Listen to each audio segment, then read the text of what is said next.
Hi, I'm Old Norse specialist Dr. Jackson Crawford, and in this short video I want to talk about why I don't think Icelandic is going extinct. First, though, let me give a quick disclaimer to Icelanders.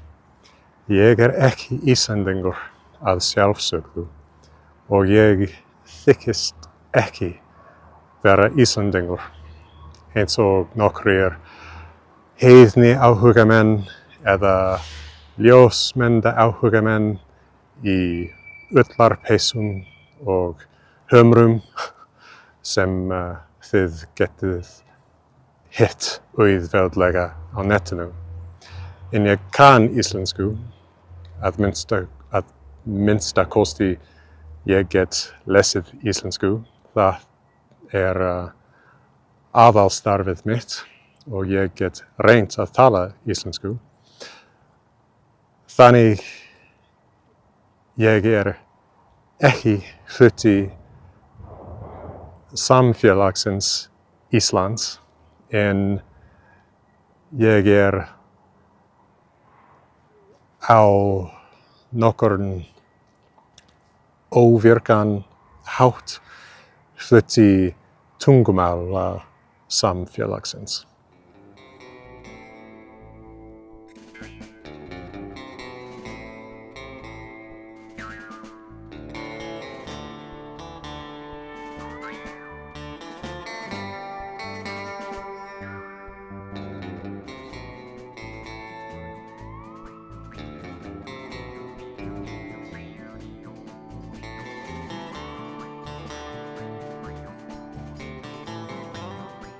All right, having demonstrated that I am, at least in my halting way, a member of the Icelandic speech community without being an Icelander, let me talk about language death.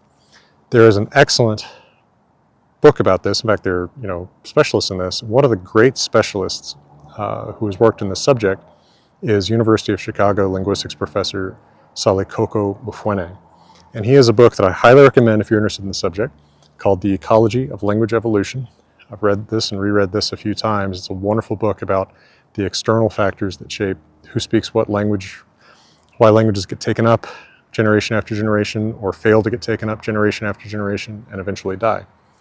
Now there are three factors that, as I read Mufwene's work, he especially emphasizes as part of why a language would die. And he compares the life cycle of a language to the life cycle of a biological parasite, which in a sense is right? Humans are the host. Parasites depend on us. We have to be here. And so a lot of what happens to affect the life cycle of a parasite is what happens to affect the life cycle of its host. And so three factors especially make a language likely to die: death of the host, relocation of the host, loss of advantage from the parasite, or the parasite imposing so many disadvantages that the host ejects it. So death, not very likely to happen in the case of Iceland. I guess there could be a volcanic eruption that could destroy Iceland, right? That's a pretty terrible idea, but short of something like that, there's nothing, likely, like a plague that's washes through Iceland specifically and wipes out the Icelandic population. So that's not a very likely scenario for the death of Icelandic. Another is relocation. Now, relocation can be external or internal. If lots of Icelanders were relocated outside of Iceland so that a lot of the people who would be picking up Icelandic are living their daily lives without it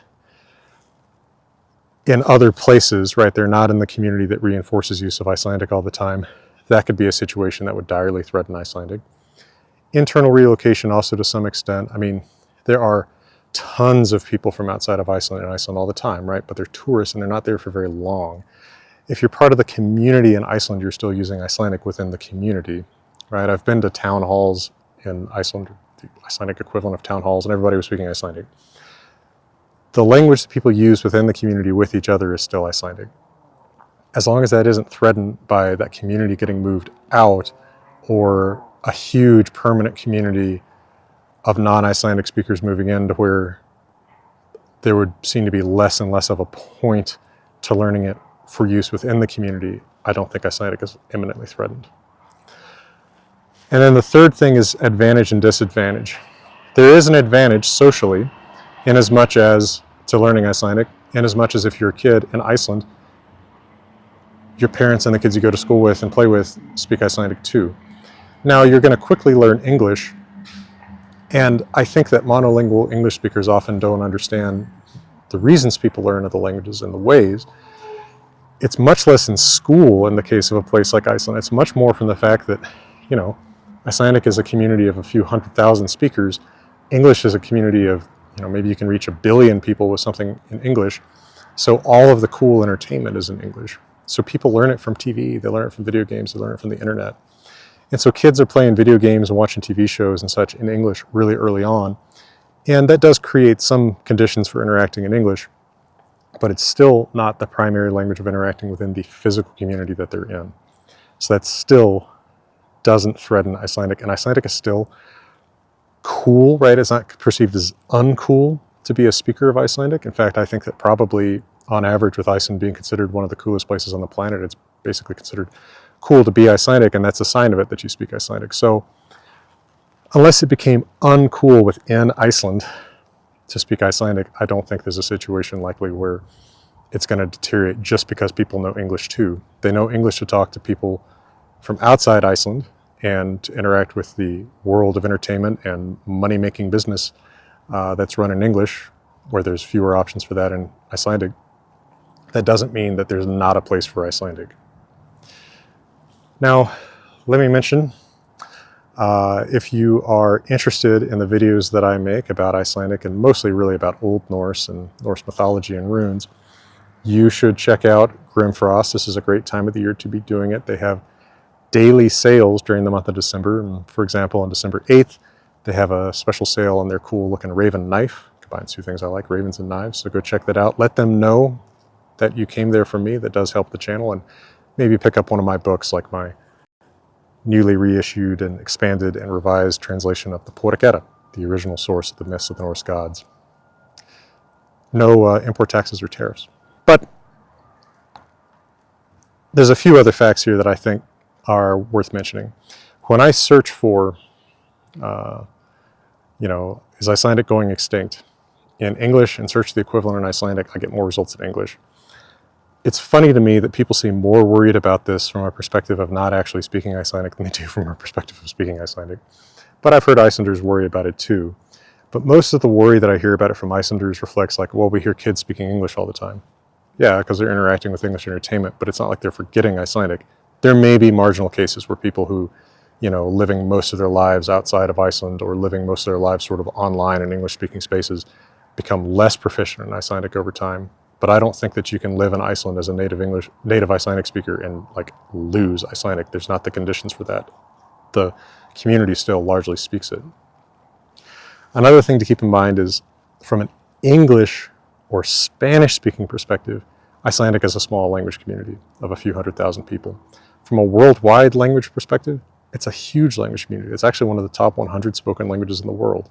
Most languages are spoken within 1 or 2 villages by a few hundred people. So Icelandic is relatively well suited to last, I think, through the end of the century. You can, project super far. I'm not going to make it to 2100. I'm not going to make it to 2070, but I suspect that when I die, there will still be people picking up Icelandic as their native language. They'll probably be picking up English too. That does not threaten the existence of Icelandic so long as Icelanders don't die off en masse, get relocated, or find some disadvantage rather than advantage in growing up speaking Icelandic. Well, thank you to my Patreon supporters. Thank you to those checking out my books.